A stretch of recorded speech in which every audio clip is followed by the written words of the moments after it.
Okay, so we have started recording now.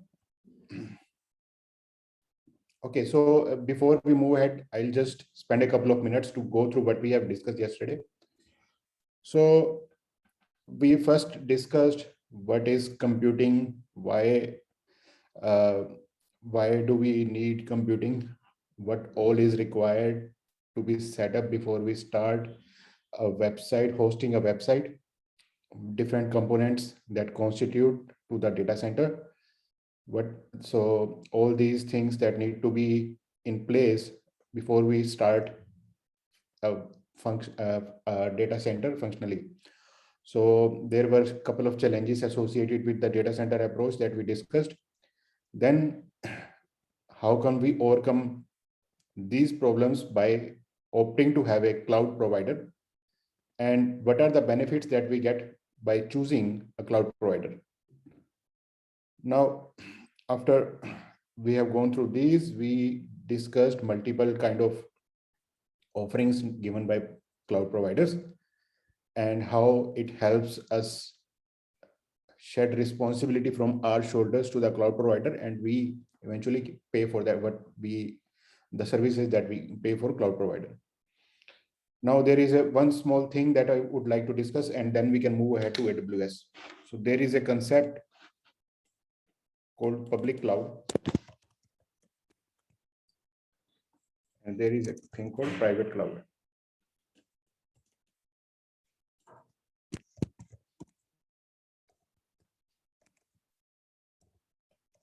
Public cloud, what is public cloud? So any cloud that you have used, like AWS, GCP, Azure, Oracle Cloud, all these are example of public cloud, which are offered to the general public, and anyone can go and create account there and start using the resources that they offer. Example, as I said, AWS is an example of public cloud. Azure from Microsoft, then Google Cloud. So all these are public clouds where you and I can go and create resources for ourselves. The other thing is private cloud. What is private cloud? Let's suppose there is a company called, let's take an example of Airtel, and they have created a cloud for themselves. So Airtel is a huge organization and they have multiple departments. Let's suppose it is trying to create a private cloud so that its different departments can use that cloud to create their own resources, their own VMs and all. So will Airtel allow you to create account on it? No, because is private property. So this is private cloud that is owned by someone, and it is dedicated to that organization only. So this is private cloud. Okay. Now there is one more thing, which is hybrid cloud.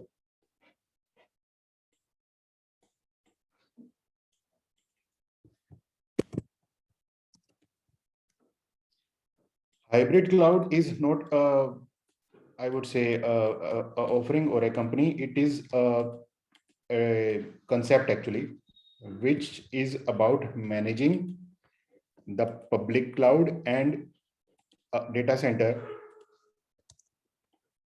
together. So let's suppose a client or a company has few of the applications running in the data center and few of the application in the public cloud, and it is trying to manage all this together.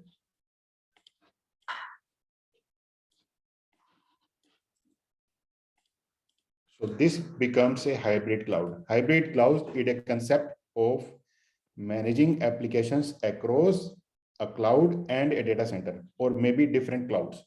So let's suppose a client has an application that is spread across AWS and Azure or maybe GCP. So if he start managing those together, that is called hybrid cloud. Okay. Any questions so far? No, sir. Okay. Now, as we move ahead, I see there are most of the participants are from yesterday only. So as we move ahead, I would like to give a heads up for today's session that today's session is going to be a bit of a mix of knowledge for the beginners as well as for the experienced professionals. So we will discuss a bit of IAM and bit of EC2 instances. We will try to create a VM and go through the console as well. So it might be difficult to understand for the beginners, and for the people who are already experienced, it may be a revision for them. So if you don't understand it, don't worry, you will get to know everything as we move ahead in that as and discuss that things in detail in the upcoming sessions. But today, if you're not able to understand everything fully, that is also fine. We just need to give you an idea of what things are coming and how to get started on the cloud. Okay. So first thing we will talk about is the AWS history. What is AWS and what is how it came into existence? So AWS is Amazon Web Services. Amazon is, as we know, a very huge organization. And it has been a huge organization for, I think, 15, 20 years. So Amazon, as we had started growing Amazon.com, on which we do the shopping, it has another website, merchants.com as well. So I mean, initially it had a huge infra that it had to manage for itself. So what it did it in 2002, they came up with an idea that they can create the resource, the cloud-related services like infrastructure as an offering and use that internally. So in 2002, they were created kind of a cloud-like thing, and internally they launched it within the organization so that different departments can use it. Okay. Now, once they had established it, they thought that, oh, since we are able to do this, why don't we sell this to other people as well? Okay, so in 2003, they thought that we can sell this thing that having infrastructure as a service to other cloud as well. So in 2003, they got the idea of selling this infrastructure.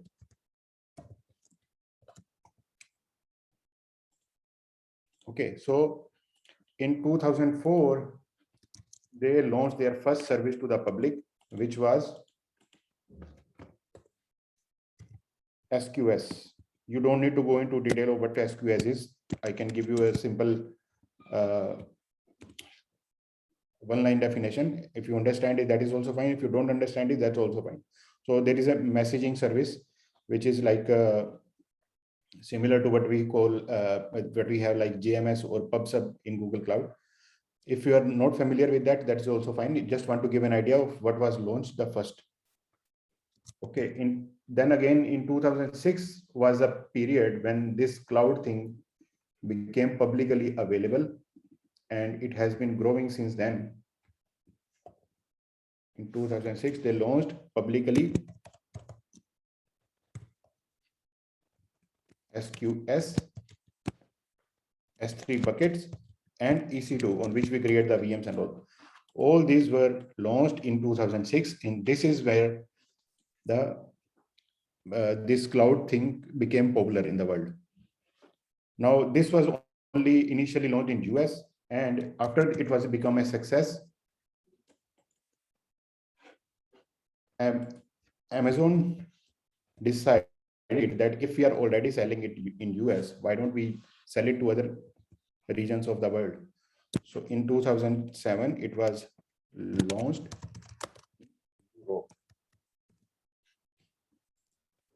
After that, it kept on growing only. So now,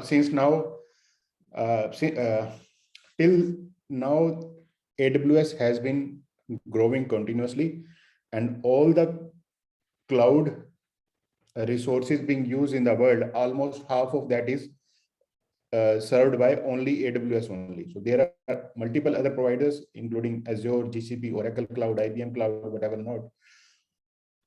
All those, out of everything, AWS has almost 50% of the share in the whole world. So AWS is the most popular cloud services across the world. Okay, and it's not that it has captured the market and it is lying there. It is continuously growing as well, 50% per year as well. So there is huge potential in AWS. There are most of the jobs you will find in the cloud in the market, they will be on AWS. Okay, so since it is most popularly used, there are too many jobs related to AWS itself. So that's why it is beneficial for you to learn AWS over other cloud providers. So there are many important customers or many popular customers that are on Google Cloud already, but the most popular are Netflix, Dropbox, even NASA of US uses AWS in some things, and there is Airbnb and all. Even McDonald's. So all these are customers of AWS, and they have like been using AWS for multiple years now. So this is about history of AWS. I think you got an idea of how it came into picture. Now we are going to create a demo account, a free tier account on AWS and see how that works. But before that, I have a question for you. So let's suppose you are a cloud admin in a company. Again, take the example of NewCart. Let's suppose this is the company of our name of our company.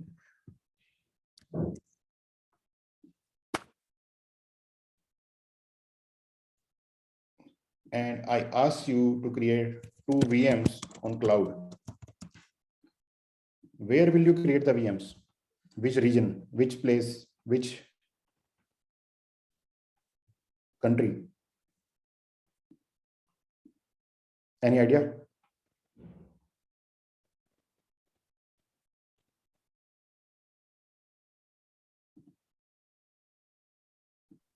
Sir, near to that country in which we are launching our application, so latency rate will be less as compared to other regions. Right. That is one important point, and that is one of the points that we have to consider when we create the resources on cloud. So there are multiple things that decide where should I create my resources. So before deciding that, we need to know certain things. There are things called regions, and there are things called availability zones.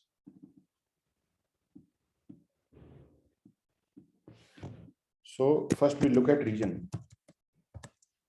So all across the world, AWS has its services, and there are different geographical areas where AWS offers its infrastructure.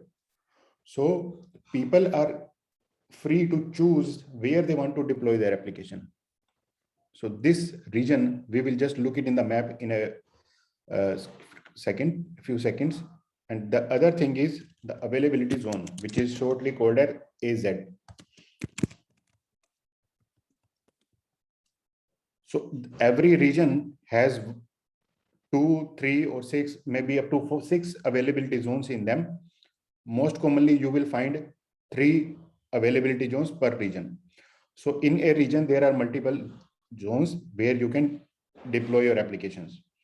Let's look at one of them. So AWS regions.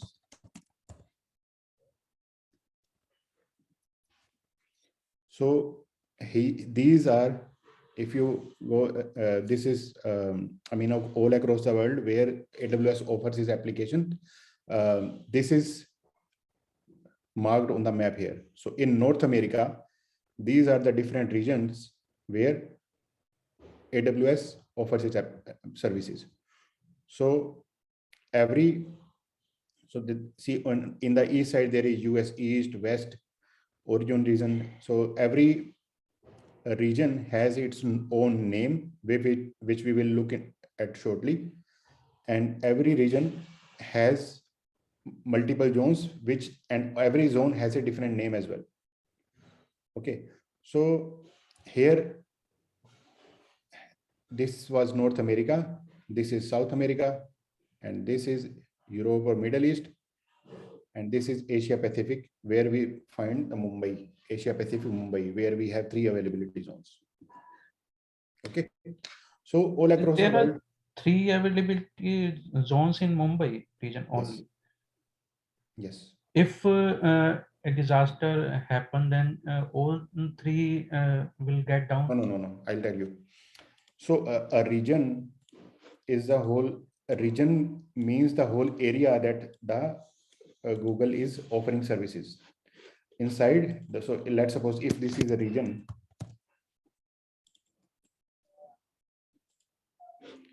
there might be multiple zones in this region. So zone 1,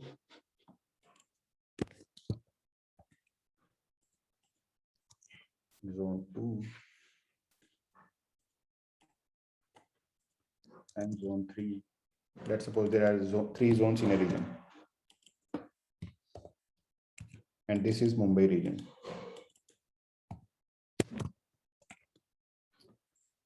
So in Mumbai, there will be 3 zones, and among these zones, there will be 1 or more data centers. Okay, it may be 1, it may be 2. AWS does not tell us how many data centers are there in the zone, but it is for your understanding, there will be a data center inside that. Okay, now when we create an application, we are supposed to take care of the high availability. So let's suppose we are deploying web server on a Mumbai region, then we are responsible to design our infrastructure in such a way that all the web servers are distributed across the zones in such a manner that if one of the zone goes down, our application is still running. So let's suppose we have to deploy Apache web servers, or maybe Nginx servers. And we deploy everything in the, let's suppose 2 Apache server in the zone 1 only. And if the zone 1 goes down, then our application will go down, right? So what we do is we will choose, if we have to deploy 2 VMs, we will choose either of zone 1, and VM may be deployed here, and 1 will be in the zone 2. In that case, if zone 2 goes down, zone 1 is available and Apache will keep on running there. If zone 1 is down, Apache on zone 2 will keep on running. So in that case, our application will always be available. So this is how we plan and high availability with respect to our application within a region.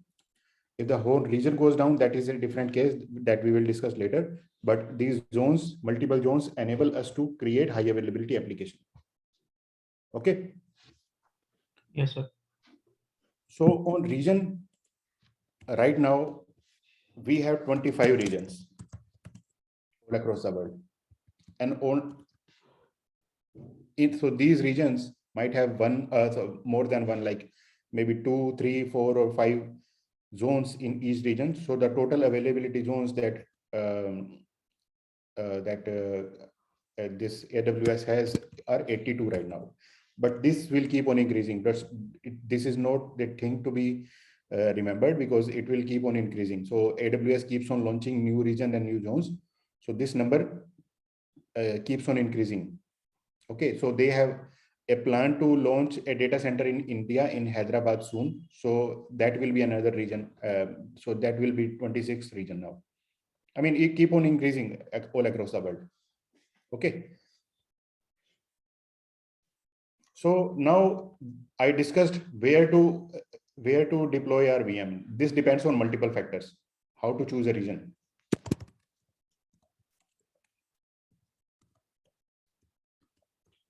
Now, one thing was already discussed here, with latency. Let's suppose I am deploying an application and all my customers are in India only. Let's suppose I am this newcar.com. I am creating a website for India only. Now, all my customers are in India. So when they will open the website, their website will open fast if my server is present nearby to the customers. So if all my customers are in India, I will try to deploy the application in India itself, right? So if we look here, if I choose to deploy application in India, I will try to launch it in Mumbai only because that is the nearest to me. Okay. The first thing is latency. Any other thing you can think of?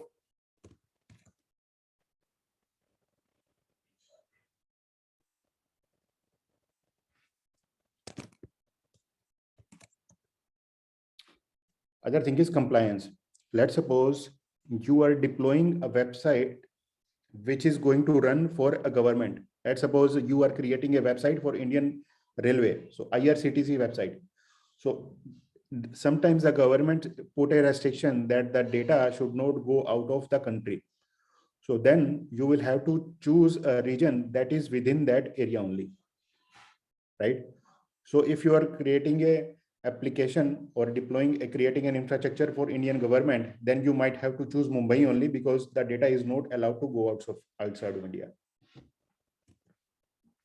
Then there is list of available service. So all the AWS services are not present all across the globe. They might be present in some particular region and not available in some other region. So let's suppose if I say that a new region is coming in Hyderabad. So when you choose that region, you will have to check first whether the application that you are trying to deploy is present there or not. Okay. So this is the one. And fourth is pricing. Pricing, it's for some of the application, the pricing may differ in different regions. Not an important thing to notice, but it is just something to be aware of, that pricing might differ in few cases. Okay, so you have a small idea about availability zones and the regions. Now let's go and create a Sir, free account. Yes.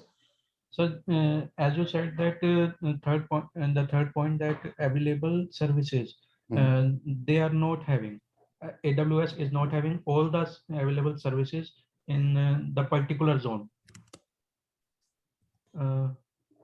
They are having services according to the zone only. Their customer Not the zone, not but region. So what happens is sometimes this is a kind of कमी एक है. No, see what happens is, let's suppose AWS has launched Mumbai region yesterday only. Let's suppose that.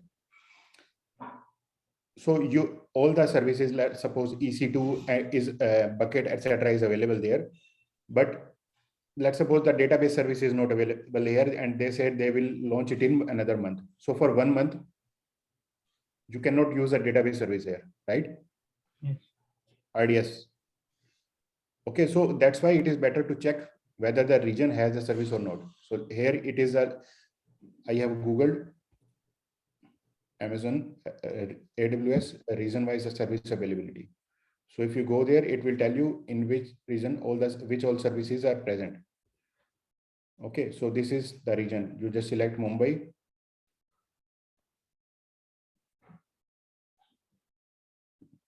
And here are the list of the services available. I'm not saying that there is always going to be a difference between the services offered across the regions, but this is something you should check before deploying your application. Okay. Okay. And major factor is going to be the latency and compliance. Yes. This is also happen in Google Cloud or Azure also. Yes. So when the company launches a region, it is not necessary that they will launch all the services in that region right away. They might take some time to add additional services there over time. Okay. Okay. And one also question is here that if I am having customers in India only, okay, and some compliance issue may happen in future from the government side. Okay, then if it is possible to for me that I have launched my data center for rent from AWS in I mean America or No, see, the Europe? compliance issue usually happens is the government will ask you to store the data in their country only. It will not ask you to go out of it. They will only, this kind of compliance, the kind of compliance issue that we offer is only the governments or some other companies want the data to be inside their country only. Okay, it's not going to push you out of the country. It will ask you to stay inside the country. Actually, my question is for the kind of if I'm running a website of movies and MP3 songs, like then there might be a compliance issue. Okay, then you will have to move out. Okay. Okay. Okay, then let's go ahead and create a create a AWS account.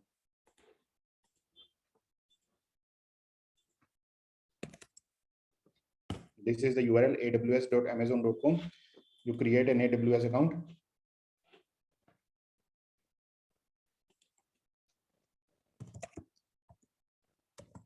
This is my email.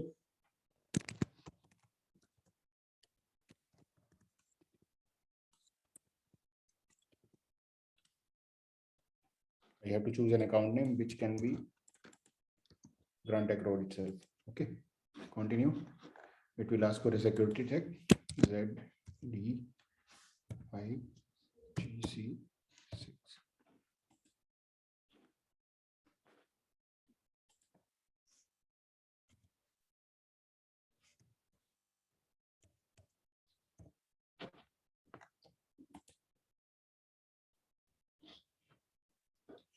So how do you want to choose use this account? This is my going to be a personal account. Full name. Yeah. Phone number, I'll add something later.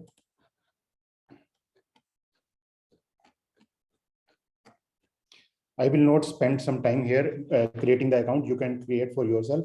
It will ask for your credit card information as well on the coming page. So it will charge you 2 rupees, but it will send back to you. It's just that you need to add a credit account. So what I'll do here is I'll just log in using my own personal account and I'll then show you. Okay, so aws.amazon.com. I'll try to sign in using my account.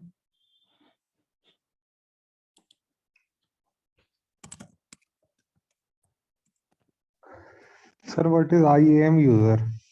I'll show you. I was actually going to discuss that. I will log in and then show you.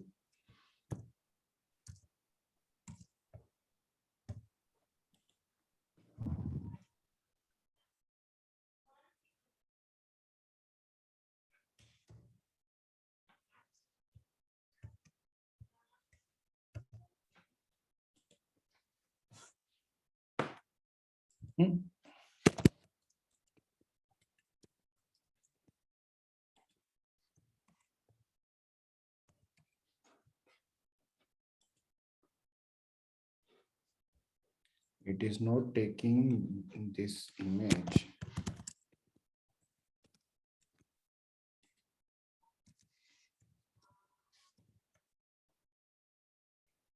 Is it right? At 6:3 sign in.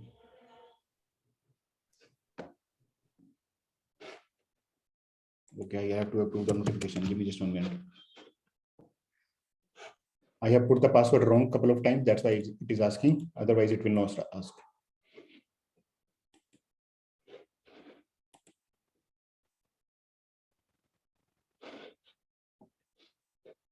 Okay, I approved it from my phone. That's why it is able to allow me.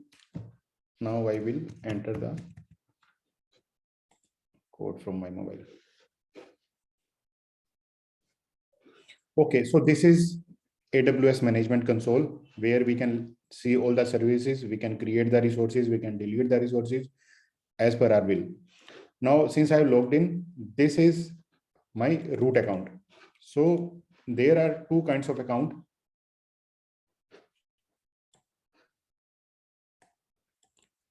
One is the root account and the other is a IAM account.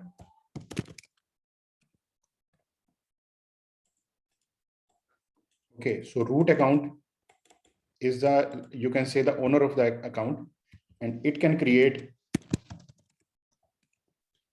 other IAM accounts, and it has all permissions. It can do anything. And the IAM account is IAM account created for someone else by the root account, so that he can use the services, and it will have permissions to the services that root user will give to it.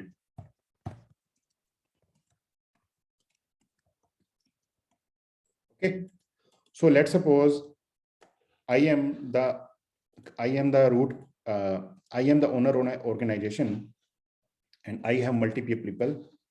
One is dev and one is QA.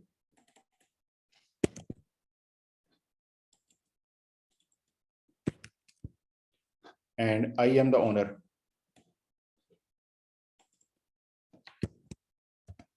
So what I will do is I will create a root account for myself, and I will create one IAM user for dev and one QA user, one IAM user for QA, so that they can keep using the AWS services, but they don't have the access to delete anything. Okay. Okay. Okay. So when I have logged in, I am capable of doing anything. I can create stuff, I can delete stuff, I can create new users. But when I create IAM users, they will only have permission to what I will assign to them.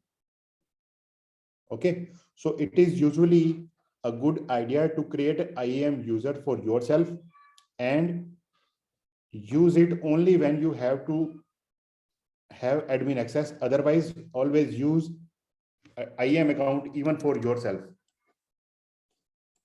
So I will create my IAM user. Okay. So what happens is everyone who is, I mean, whenever you create an account on AWS, one root account, I am not able to edit the text here. Yes, owner root account, it will be created by default, but IAM account will not be created by default. This root account will create the IAM user for others. Okay, so if you have, let's suppose, 10 people in your company, so you will create 10 IAM users for them, so that they can each use their own IAM account and not keep using owner account. Otherwise, what will happen is let's suppose this dev user goes and creates something, or maybe let's suppose it creates a VM for it, it does some configuration on that, and then QA user comes and delete that resource. Then dev will keep on thinking that who has deleted that resource, right?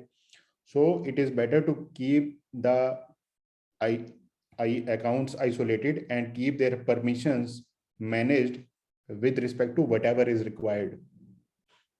Okay, so let's suppose you create VMs and only dev is supposed to use that VM, that then only give the dev person permissions to create and delete the VM. The QA user only give them permission to only view those VMs, not delete or create the VM. Got it? Yes, sir. Yes, sir. Okay, so IAM users usually represent only one person. Okay, and different persons can be grouped into groups. So let's suppose we have a group, and group name is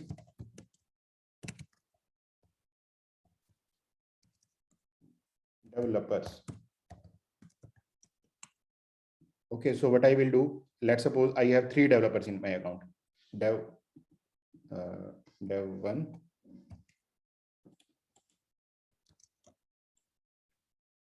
dev 2, and dev 3. And let's suppose node 3, I have 20 developers in my account company. So what if I have to give them permissions, I will keep on giving permissions them one by one, right? So the better way is create a group developers and put all these developers into that group.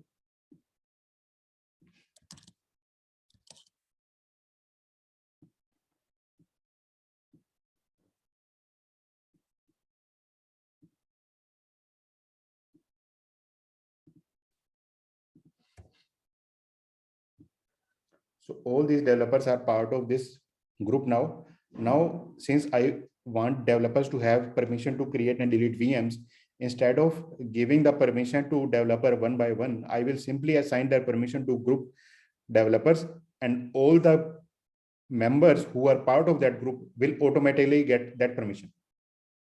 Got it? Yes, sir. So similarly, I can have a group for testers.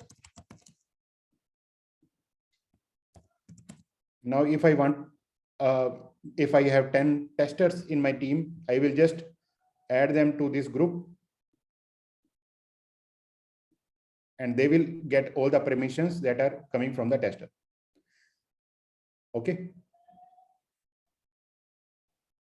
Any questions so far? No, sir. No, sir. Okay. It is possible is it possible to put one person in multiple groups?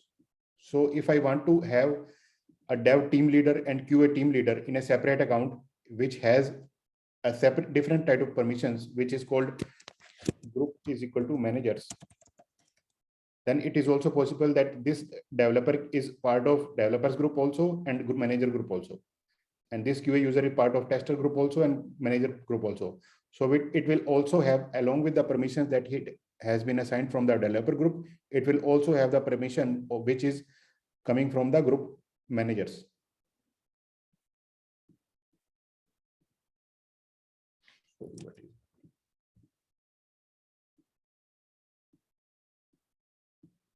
Okay, so this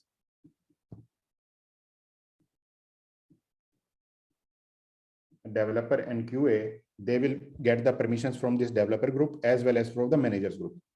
Clear? Yes, sir. Okay, so we will just test this now.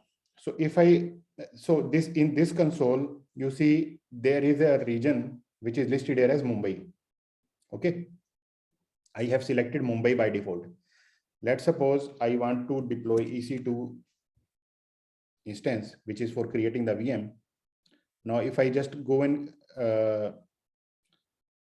launch instance means create a VM. We will discuss this in detail. I'm just giving an example right now. So it will by default go to Mumbai because I have selected the region Mumbai.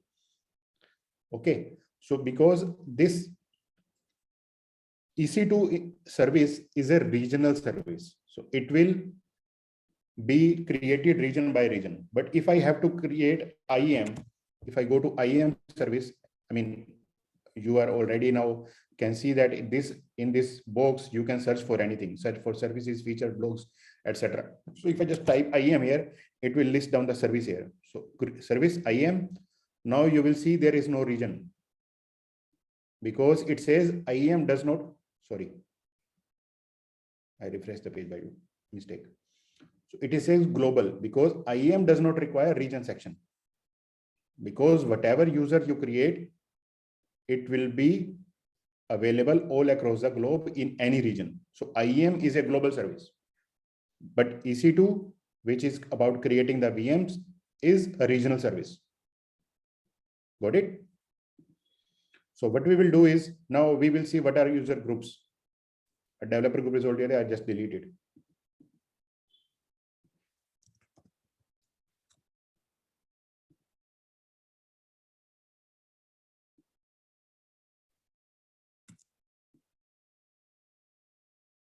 Okay, now let's create a group. Create group. Its name will be again developers. And if there is already a user available, I can add it to it. So there is a user created. I'll just delete this user first.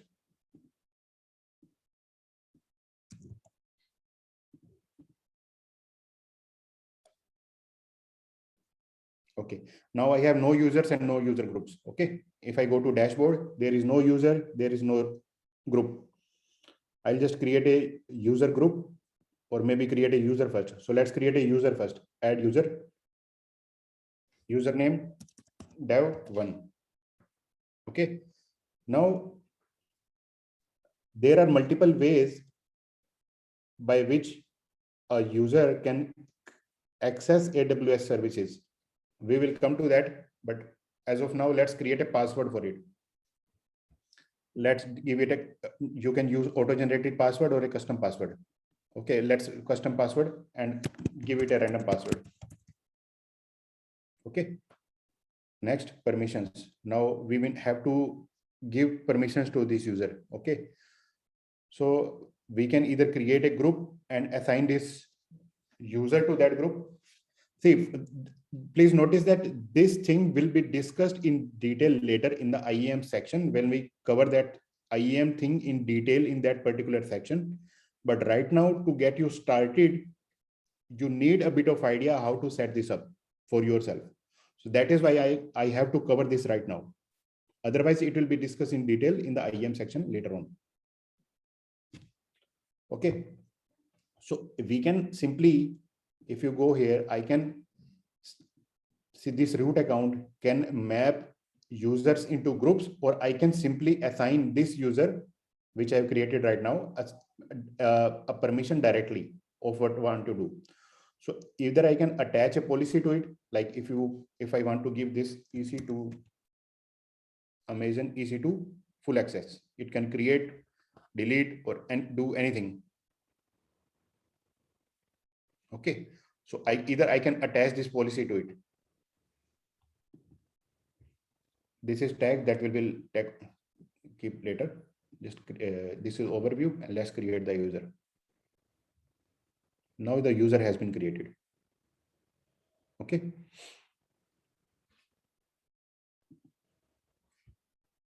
Now if I again go to IAM,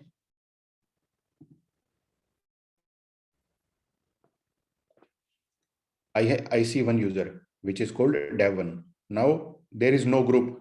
I will create group and then add that user to that group. So create group. Group name is developers.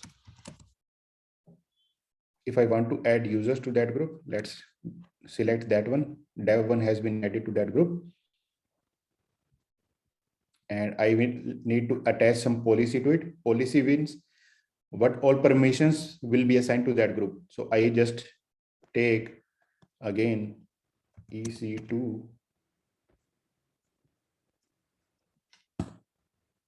Amazon EC2 full access, create group, and I have that group now. Okay, if I click in, it will show me what are the users under that group, what are the permissions, and this is something else that we will discuss later. Now if I just go to users,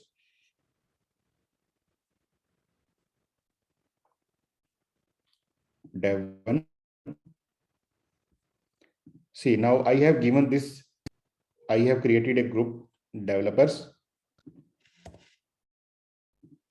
under which there is a user called dev1. Now I can, if I need to give access to this to create VMs, I can simply give permission to this group, or I can simply give this user directly the permission as well. But since we are dealing with the group, there is no use of assigning the permission directly to it. We will simply assign the permission to group. So for the user,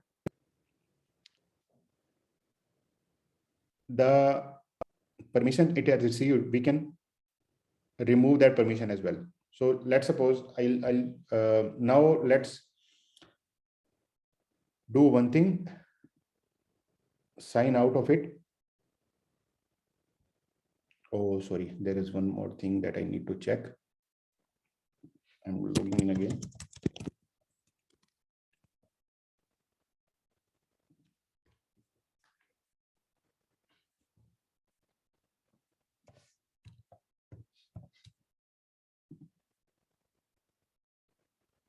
So I am logged in with the root account. So this root account has an account name. This is something you need to copy and write it down somewhere. This is the account name for the root user, and this account name will be same for all the account.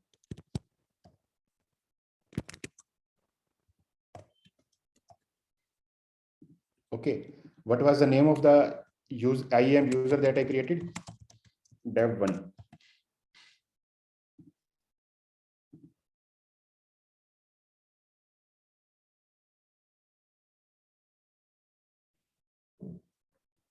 User is dev1. Now I will log out, or let's do one thing. I will just create a new private window.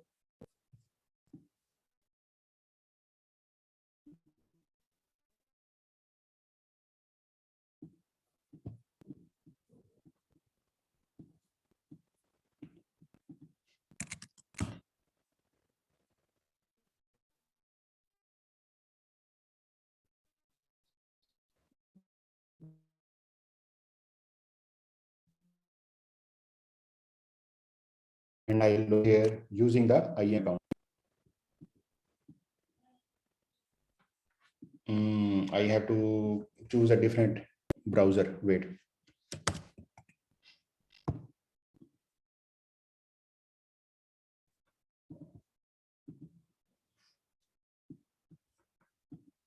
Now I am a different browser. I want to show here what is the difference between a root account and an IAM account. So here I will try to log in aws.amazon.com. Sign in. Now I can log in using the root account or IAM user. Okay, so IAM account ID was this, which I copied. Next, username was dev1 and password that I have provided. So when you log in, when the IAM user logs in for the first time, it will have to reset the password.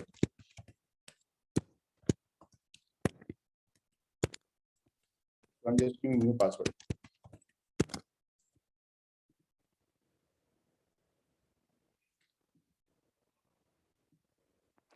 Now IAM user is logged in now. See this IAM user. Now see, it says it is IAM user. But here from this one, it says this is my account. So for the root account and for the other account, it is going to be different. Okay. Now for this dev user, we have not given any permission with respect to IAM. So if I go to IAM,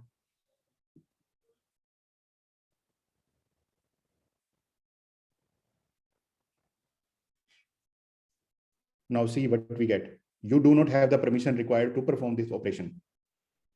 Okay. Are you able to follow? समझ में आ रहा है? Yes, sir. So this, I'll go there again. The user that we created dev1, it is given the permission to create the VM and view the VMs, delete the VM, but it does not have permission to use IAM. That is why it is getting the error IAM permission is not available to you. But from the root account, this is root account. I can go. This is someone else's root account that I'm using. But anyways, if I go to IAM, I can see everything because it is a root account. But the other account is not able to see. This is the IAM account that is not able to see IAM because we have not given permissions to it. So there are few practices that you follow when you create a account. The first thing is always enable MFA. Are you aware of MFA? No, sir. MFA is multi-factor authentication, which means whenever you log in, I'll just show you here. For this user, my account.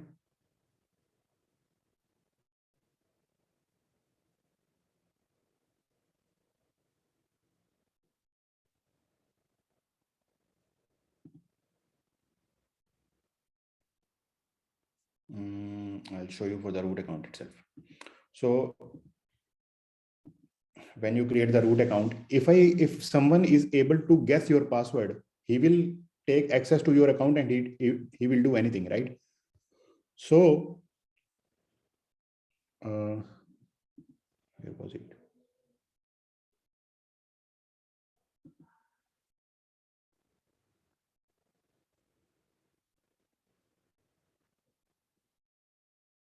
This is it. So I am logging using password, but along with password, I am having multi-factor authentication, which means even if I enter the password, there will be additional check that will happen to my account before logging in. Okay, so there are multiple ways to enable multi-factor authentication. If you have used Google Authenticator or Microsoft Authenticator in your mobile, that will be used to add that to enable multi-factor authentication. So what happens is, if a user enters password, after entering the password, he is asked for some additional information. Like OTP, sir? Exactly. And then he will be allowed to log in. So this is additional security of your account.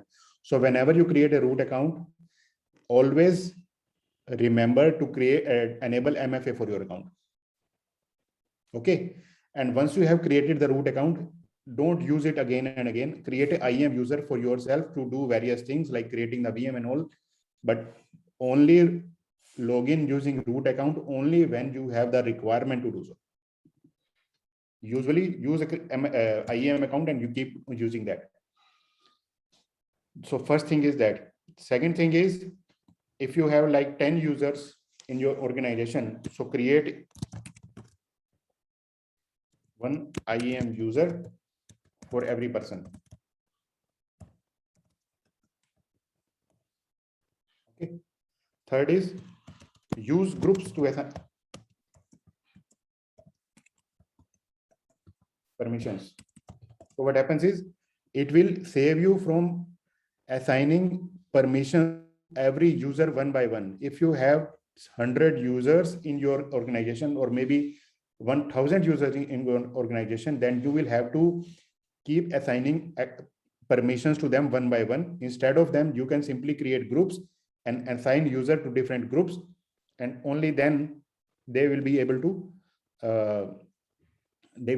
get the permissions that you want to assign them. The fourth is create a strong password policy. So if you have the root account, you can simply go there and see policies. Sorry, not this one. Password policy.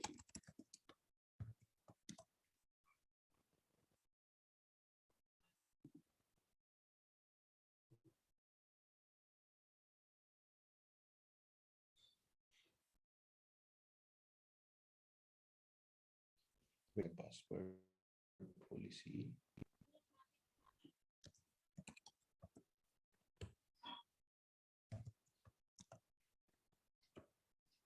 I'll check that later. I can't recall where it was, but what happens is, you need the root account can create a password policy for all the users, so that they cannot simply create a very easy password like 12345 and they start using it. So you can create a policy for them that they will choose a very difficult password, which will have a mix of special character and numbers and characters, and that's how you will create you can create a password policy. So it will again help you to secure your account. Okay. Then Okay, sir. Okay, sir.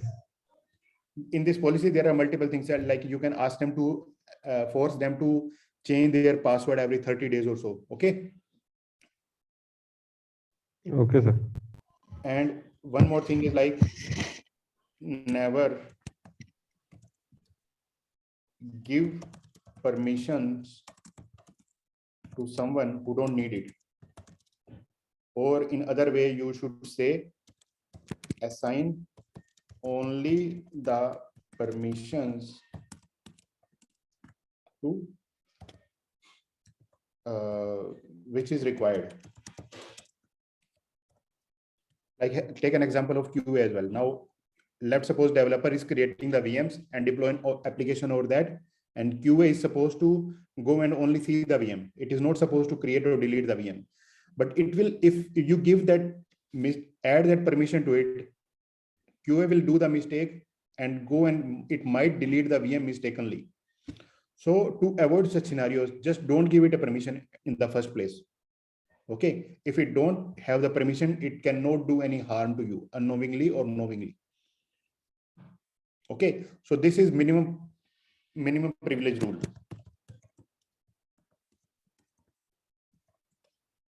Okay. Now this was a bit of idea about the IAM. Now, since we have created the user,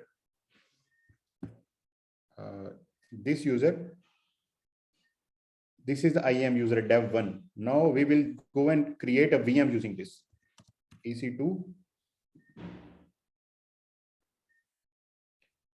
Does anyone know the full form of EC2? Elastic Cloud Computing. In VM, we can call server EC2. Yes, Elastic Compute Cloud. Okay, so now what we will do is we will try to create an instance, a VM.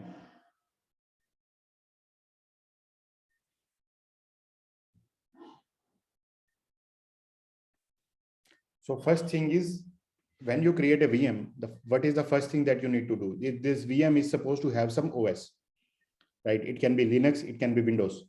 So here are the AMI. AMI is Amazon Machine Image, which contains the OS. So OS, we will choose Linux, and in that Linux there are multiple kind of Linux. Amazon has its own version of Linux. Okay, so this is free tier eligible, which means if you choose this one, you will not be charged for it. So if you are using for study purpose and you don't want to be charged on your credit account, then choose a free one. Okay, so here you can see there are multiple VMs, multiple kind of available AMIs available, like Windows and all, but you are only interested in using the free tier. So you can simply click here free tier only, and it will show you which are the free VMs available. Okay, so I am choosing Amazon Linux because it is usually all work that you want to do for the purpose of learning, you will be able to do with this Amazon Linux itself. So let's select this one. Now this is the type of VMs that you need to you can choose. So if you are running a heavy application, you will have to choose a large a VM which has high number of CPU and memory. But this one is free. You can use it to run 750 hours in a month of this VM. So we are using this one, T2.micro. Just remember, this is the one that you can create for free. Then there are some configurations available. Now see, since let's go into that in detail. Then add storage. Storage means the hard disk and all. So by default, it is coming with a 8 GB of hard disk. You can increase it to 100. You can increase it to 1 TB as well, but we don't need that. We are simply going to use it for the testing purpose. So we will create whatever is coming by default. Next is add tags. Tags we will discuss later, not required right now. Then there is a security group. Security group means it is like a firewall which will control the traffic to your instance, like what traffic can come to your instance and what not. So here it is allowing SSH traffic on port 22 from any IP. We will discuss this in later. Even if you don't understand it right now, that is also fine. There is a whole section dedicated to the security groups itself. Okay, so just review and launch. So we have launched this. and launch this. So when you are launching an instance, you will need some way to be able to logging into that VM, right? SSH into the, so you can simply create a pair of private and public key, or you can have existing one if you have created already one. So we will just create a new key pair. Key pair name dev1 SSH. I'll download this key. This is downloading on my system. I'll click launch instance.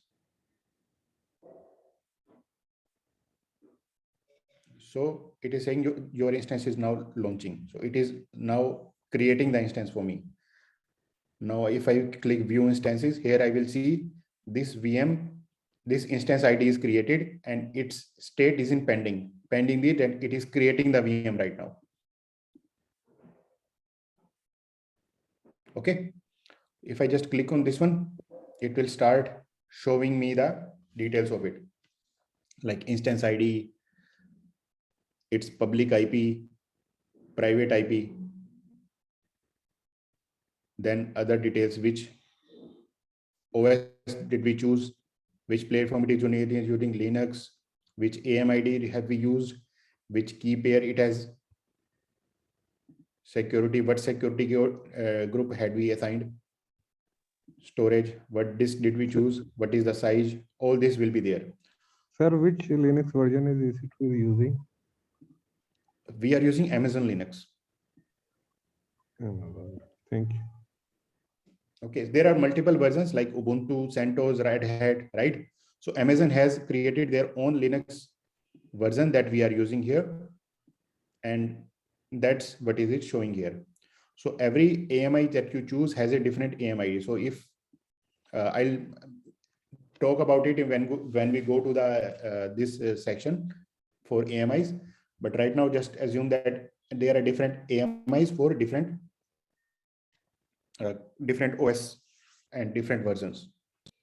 Okay, so this instance is created. Now, what if we have to connect to this instance? Let's go to this and we have to connect. There are multiple ways to connect here.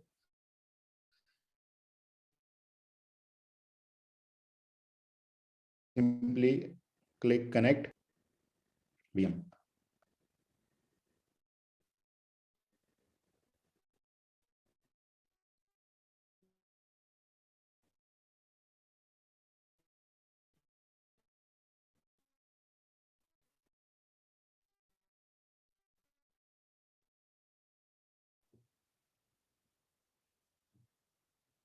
Hello.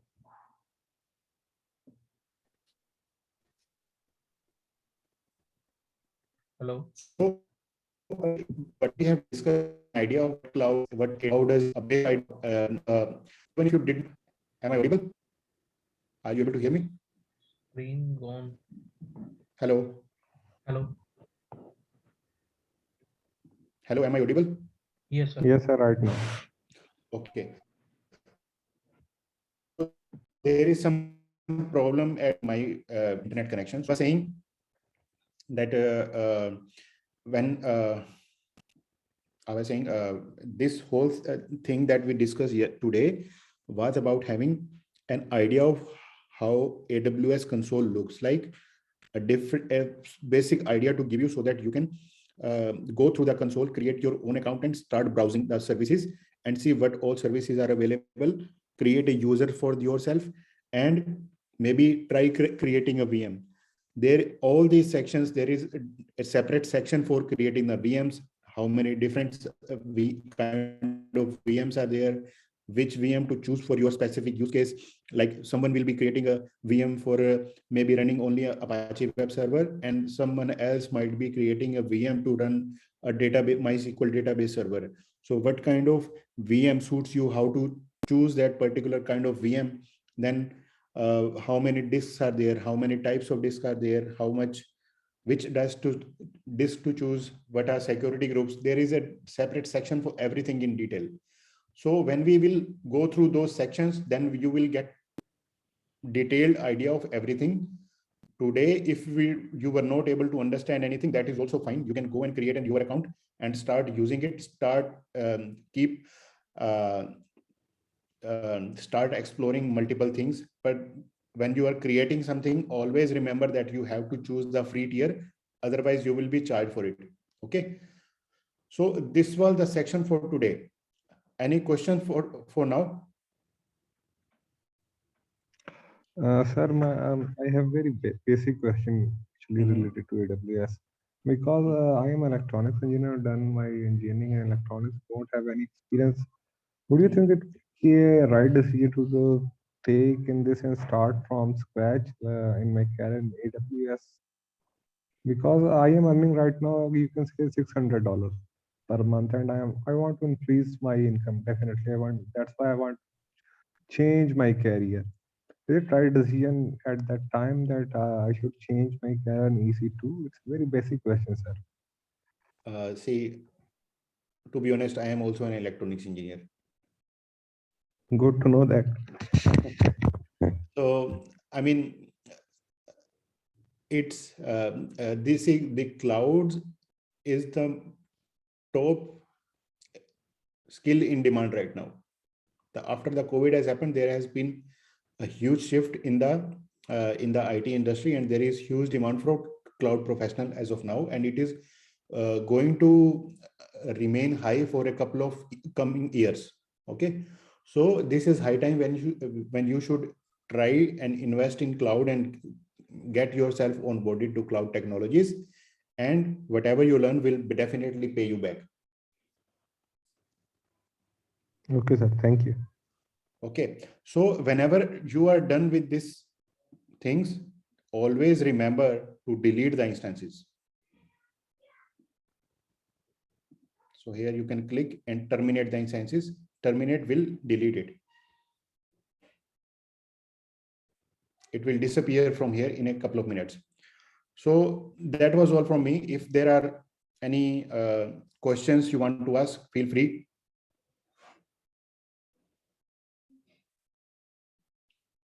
No, sir.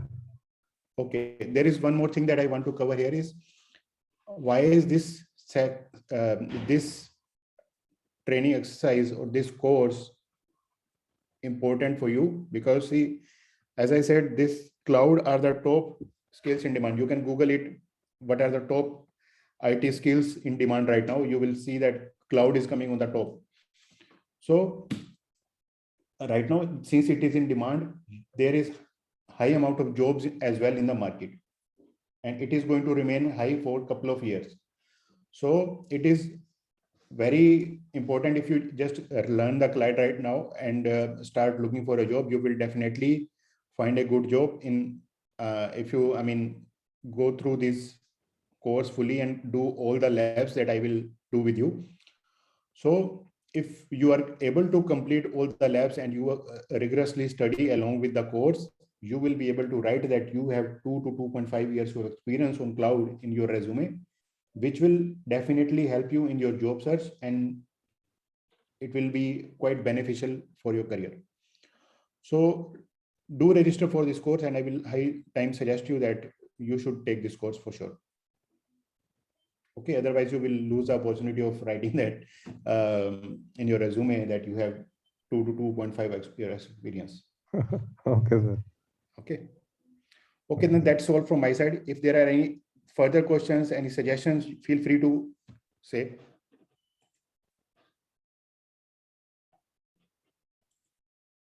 Anything? Anyone? No, sir. Okay, then that's all for today. Then I am just stopping the screen recording and screen sharing.